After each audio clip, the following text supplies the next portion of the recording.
Hello friends. आज हम देखेंगे कि झारखंड में मुगल डायनेस्टी जो थी वो किस टाइप से चीज़ों को इन्फ्लुएंस की और मुगल डायनेस्टी का झारखंड के हिस्ट्री में क्या रोल रहा। तो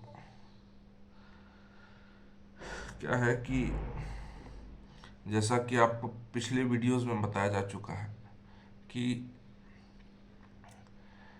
झारखंड माइंस एंड मिनरल्स से बहुत रिच था। इस वजह से क्या होता था कि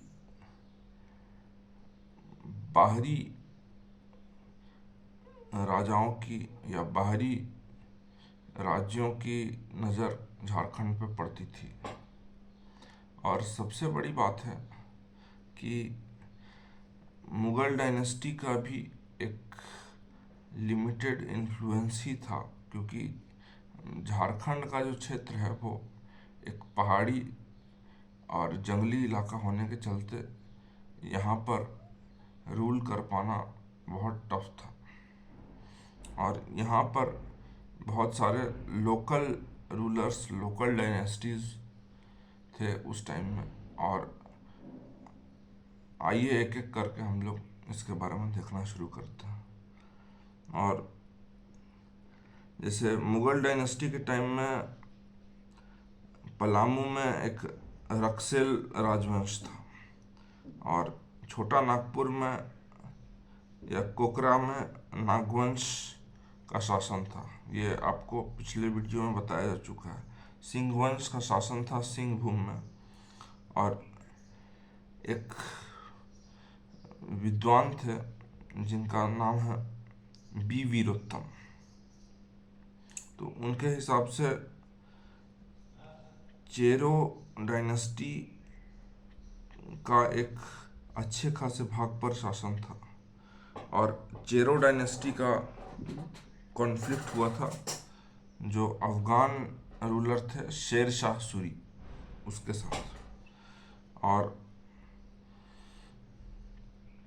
शेर शाह क्या किए कि अपने कमांडर्स को भेजे चेरो राजा को सप्रेस करने के लिए, लेकिन शेर शाह को यहाँ पर हार का सामना करना पड़ा था। और चेरो डायनेस्टी के जो फाउंडर थे वो 1613 से 1630, मतलब 1613 से 1630 के बीच में रूल किए। और उनका नाम था भगवत राय। और उसके बाद मेदिनी राय रूल किए, फिर अनंत राय रूल किए। और इस टाइप से मतलब ये रूल आगे बढ़ता चला गया। और अकबर के शासनकाल में अफगानी लोग जो थे, जो कि मुगल लोग के एनिमी थे, वो झारखंड एरिया को अपना रेसिडेंस का जगह बनाए। और ये लोग क्या कर रहे थे कि मुगल लोग को हमेशा परेशान करते रहते थे। और जैसे आपको बता दें, कुछ प्रोमिनेंट अफगानी लोग जो थे, जैसे गाजी और हाजी ब्रदर्स, जुनैद और बयाजीत, ये सब जो थे ये प्रोमिनेंट अफगानी लोग थे जो कि झारखंड एरिया में अपना रेसिडेंस बनाए हुए थे। कब? अकबर के रूल के दौरान।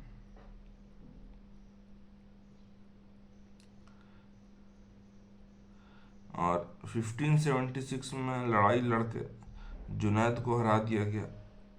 और अकबर जो थे वो इस एरिया के डायमंड्स के चलते यहाँ पर अट्रैक्ट हुए थे, ऐसा कुछ लोगों का मानना है। शंख नदी में क्या है कि डायमंड्स बहुत मिलते थे।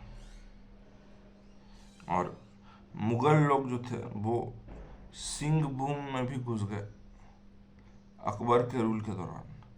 और सिंह डायनेस्टी के जो रूलर थे उसको लक्ष्मी नारायण सिंह नरपत सिंह, कामेश्वर सिंह और रंजीत सिंह, ये मतलब ये सभी मेन रूलर्स के नाम हुए। और इसके अलावा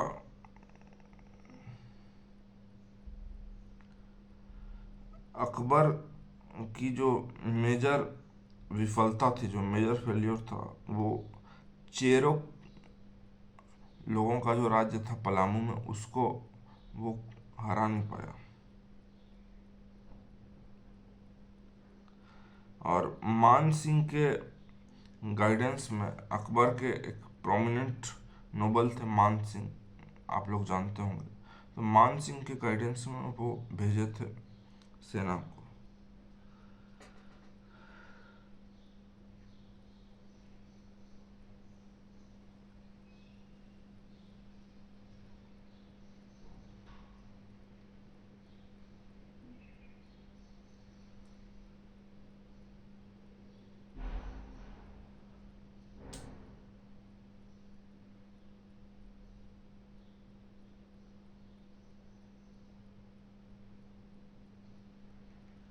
इसके बाद अकबर के बाद जो नेक्स्ट प्रोमिनेंट रूलर है वो जहांगीर थे। जहांगीर जो थे, ऐसा माना जाता है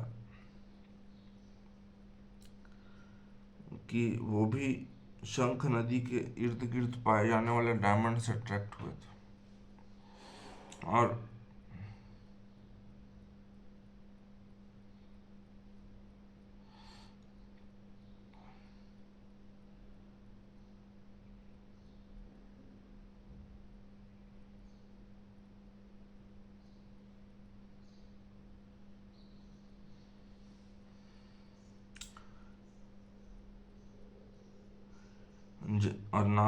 नागवंशी राजा और जहांगीर के बीच का एक अच्छा खासी प्रचलित कहानी है कि नागवंशी राजा को जहांगीर ने बंदी बना लिया था।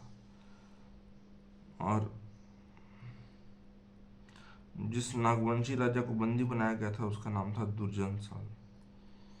और वेन एक बात और है, शाहजहां जब मुगल रूलर बने तो कोकरा रीजन जो था छोटा नागपुर को, उसको दुर्जन साल शासन करते थे और पलामू में प्रताप राय शासन करते थे।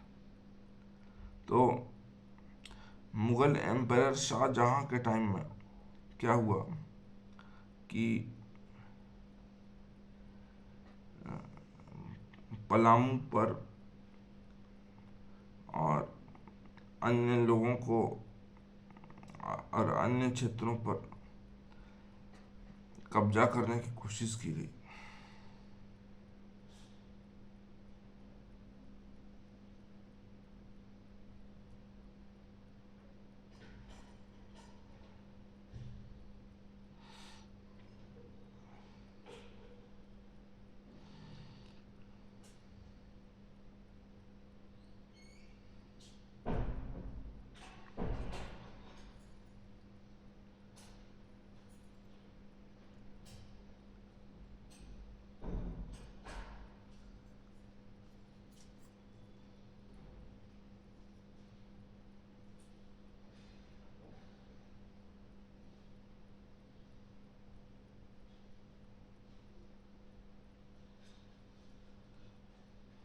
और औरंगजेब ने भी काफ़ी क्षेत्रों में, झारखंड के काफ़ी क्षेत्रों में अपनी पकड़ बना ली थी।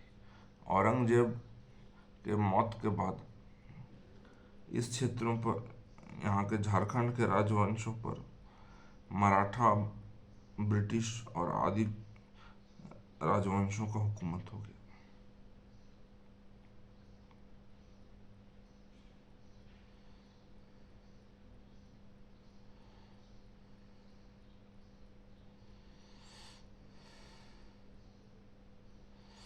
और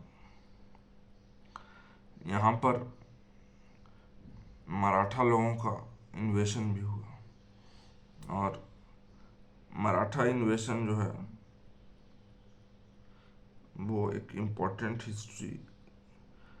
हिस्टोरिकल इवेंट है झारखंड के हिस्ट्री के लिए। ये अराउंड मतलब 18th सेंचुरी के मिड में हुआ था।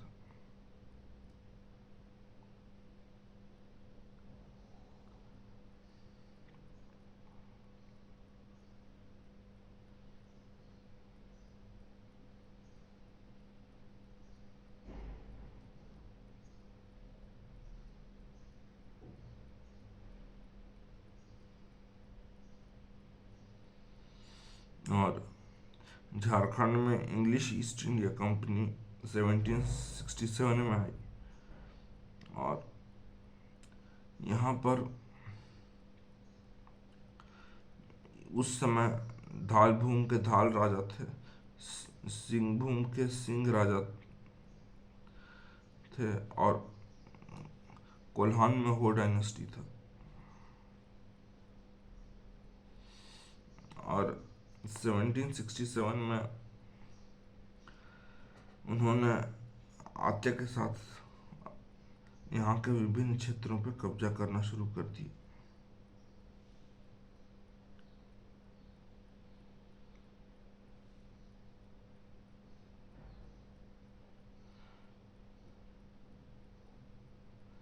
और वो लोगों के रिपीटेड रिवोल्ट की वजह से ईस्ट इंडिया कंपनी को बहुत परेशानी होती थी।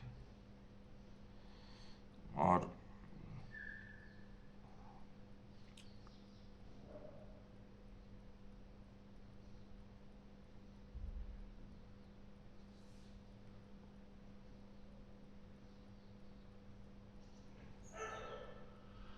1771 में पलामू भी अंग्रेजों के कब्जे में चला गया।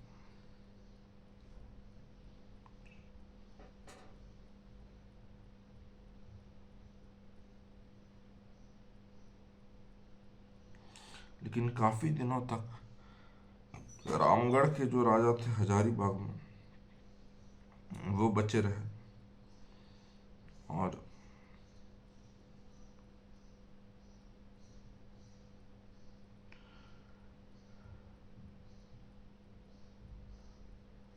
Time to time Patna council, जो अंग्रेजों की जो पटना काउंसिल थी, वो इसमें इंटरफियर करती थी।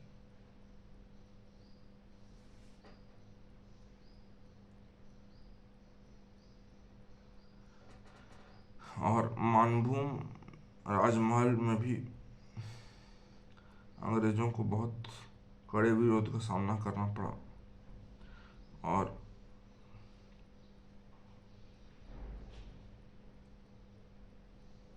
1765 में जब दीवानी राइट्स का ट्रांसफ़र हुआ ईस्ट इंडिया कंपनी को, जब मुगल सम्राट के द्वारा बिहार, बंगाल और उड़ीसा की दीवानी दी गई, तो इस क्षेत्र पर भी ईस्ट इंडिया कंपनी का आर्थिक वर्चस्व कायम हो गया।